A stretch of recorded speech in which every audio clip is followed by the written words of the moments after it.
warahmatullahi wabarakatuh. Selamat pagi, siang, sore, dan atau malam. Pada kesempatan kali ini, kami dari kelompok 5 akan mempresentasikan mengenai rancangan makalah dengan topik bahasan Kalijodo Jakarta dengan judul Pengembangan Kawasan Berbasis Masyarakat pada Pemukiman Kalijodo. Next. Sebelumnya, izinkan kami untuk memperkenalkan diri.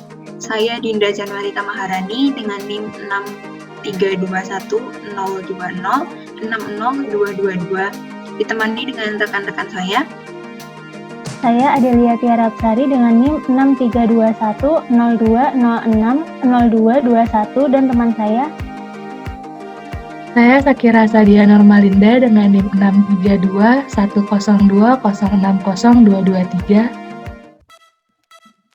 Jadi pembahasan awal akan dimulai dengan pemaparan latar belakang dari masalah mengapa kawasan Kalijodo bisa terpilih sebagai permasalahan masalah ini. Kalijodo merupakan sebuah wilayah yang terletak di dua wilayah administrasi yang berbeda, yaitu Jakarta Utara dan Jakarta Barat.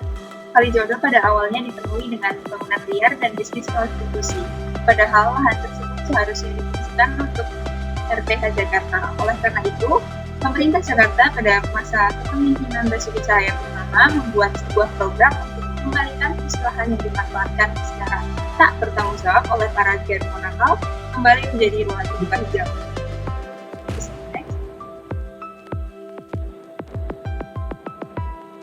Karya tulis ini akan berfokus pada bagaimana sebuah kawasan liar diubah menjadi sebuah kawasan yang dapat mendukung masyarakat sekitarnya untuk dapat beraktivitas dengan sehat. Bagaimana peran sebuah pemerintah dengan bantuan arsitek dapat mengubah citra sebuah kawasan, serta apa pengaruhnya kepada masyarakat sekitar.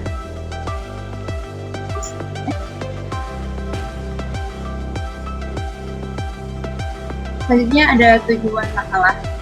Yang pertama ada mengetahui proses dan syarat sebuah kawasan untuk mendukung masyarakat untuk beraktivitas dan hidup lebih sehat.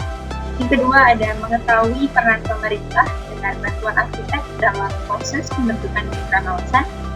Yang terakhir ada mengetahui pengaruh kapitalisasi sebuah kawasan menjadi RPTRA pada masyarakat. Next. Selanjutnya ada manfaat.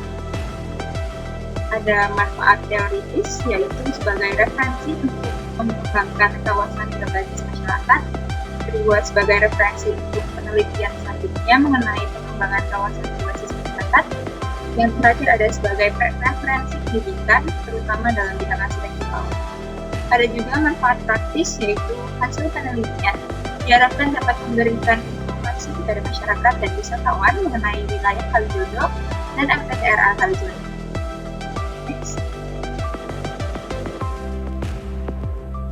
Selanjutnya akan dipaparkan oleh teman saya.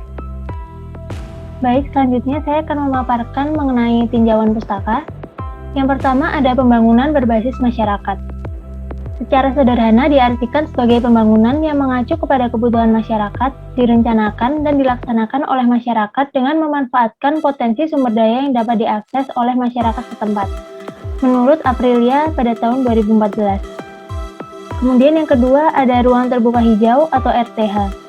Di kawasan perkotaan bertujuan untuk melindungi kesetimbangan ekosistem lingkungan kota, keserasian, mencapai keseimbangan antara lingkungan buatan dengan alam, dan meningkatkan kualitas lingkungan perkotaan, mencapai kelestarian, kesehatan, keindahan, kebersihan, serta kenyamanan.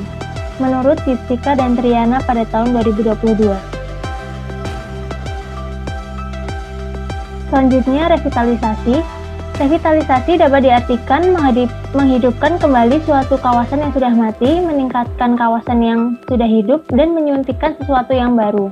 Aktivitas dan bangunan pada suatu kawasan. Menurut Kim Praswil pada tahun 2003. Kemudian ada ruang publik terpadu ramah anak atau RPTRA. Dalam Peraturan Gubernur Nomor 196 Tahun 2015 mengatakan bahwa ruang publik terpadu ramah anak adalah tempat dan atau ruang terbuka yang memadukan kegiatan dan aktivitas warga dalam mengimplementasikan 10 program pokok pemberdayaan dalam kesejahteraan keluarga untuk mengintegrasikan dengan program kota layak anak. Selanjutnya akan dibahas oleh teman saya. Bahasan selanjutnya adalah metode penelitian. Metode yang digunakan adalah metode kualitatif dengan cara studi literatur. Tentang langkah penelitiannya, penelitian dilaksanakan dengan langkah-langkah sebagai berikut. Yang pertama ada mengumpulkan data, yaitu mengumpulkan data melalui studi literatur dengan cara pengumpulan jurnal-jurnal yang dirasa relevan.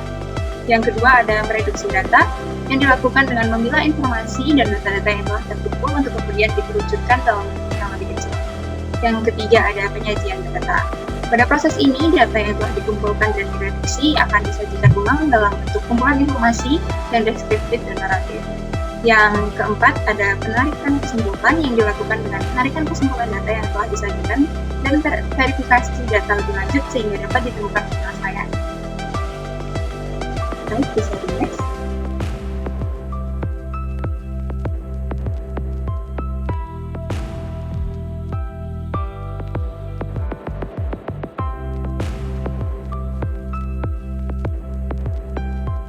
Selanjutnya akan dipaparkan oleh teman saya.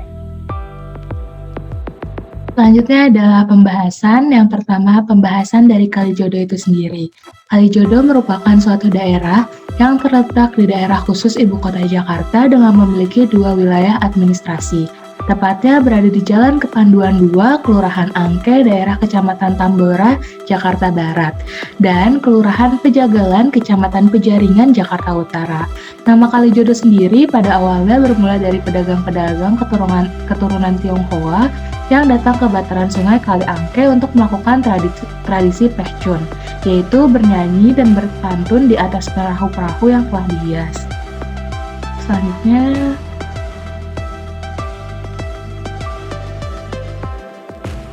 Selanjutnya adalah permasalahan khusus yang ada di Kalijodo. Pada awalnya, Kalijodo bukanlah kawasan prostitusi, premanisme, dan perjudian, melainkan sebuah kawasan yang menjadi lokasi sentral ekonomi di daerah Jakarta. Perkembangan pada masa berikutnya, Kalijodo menjadi tempat hiburan bagi para kuli dan anak buah kapal pada saat bersandar di pelabuhan Sunda Kelapa. Dan lama-kelamaan, Kalijodo berubah dan dikenal menjadi kawasan prostitusi terbesar di Jakarta. Perkembangan Kalijodo juga dipengaruhi oleh ditutupnya lokalisasi Kramat Tunggak yang merupakan pusat prostitusi sebelum adanya Kalijodo pada tahun 1999. Perubahan wilayah menjadi tempat prostitusi mendorong pemilik kekuasaan di kawasan tersebut terus menambahkan pendapatnya dengan membuka lapak-lapak perjudian dan tempat hiburan malam. Dengan perkembangan bisnis ilegal tersebut, memunculkan premanisme sebagai sistem pengamanan agar terhindar dari aparat. Hal ini juga yang menyebabkan tingginya tindakan kriminalitas di sekitaran Kalijodo. Problematika juga mulai berkembang ketika banyak orang yang menyalahgunakan kawasan Kalijodo. Selain itu, pada tahun 1960 terjadi kondisi di mana ekonomi mengalami kesulitan yang mendorong urbanisasi secara besar-besaran di Jakarta. Pada tahun 1963, bisnis prostitusi ini terus berkembang dengan adanya wanita tunasusila di kawasan Kalijodo. Perkembangan Kalijodo dari waktu ke waktu tidak dapat dibendung.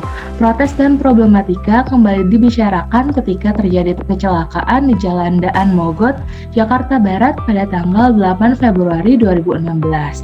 Hal ini mendorong Gubernur DKI Jakarta yang saat itu menjabat, yaitu Bapak Basuki Cahayapurnama atau Pak Ahok, untuk segera menutup kawasan Kalijodo.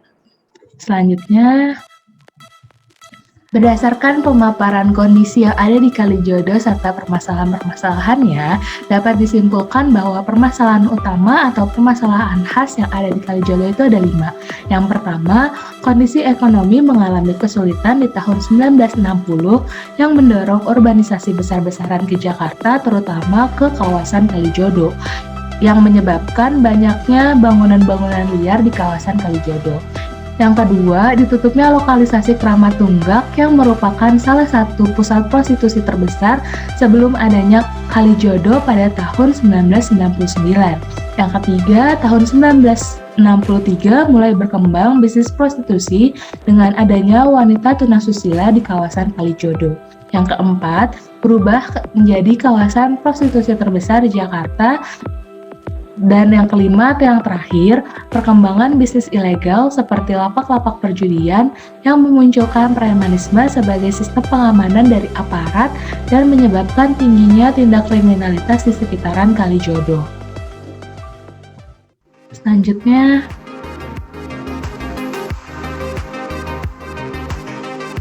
Baik, sekian presentasi yang dapat kelompok kami paparkan. Apabila terdapat kesalahan, kami mohon maaf. Terima kasih. Wassalamualaikum warahmatullahi wabarakatuh.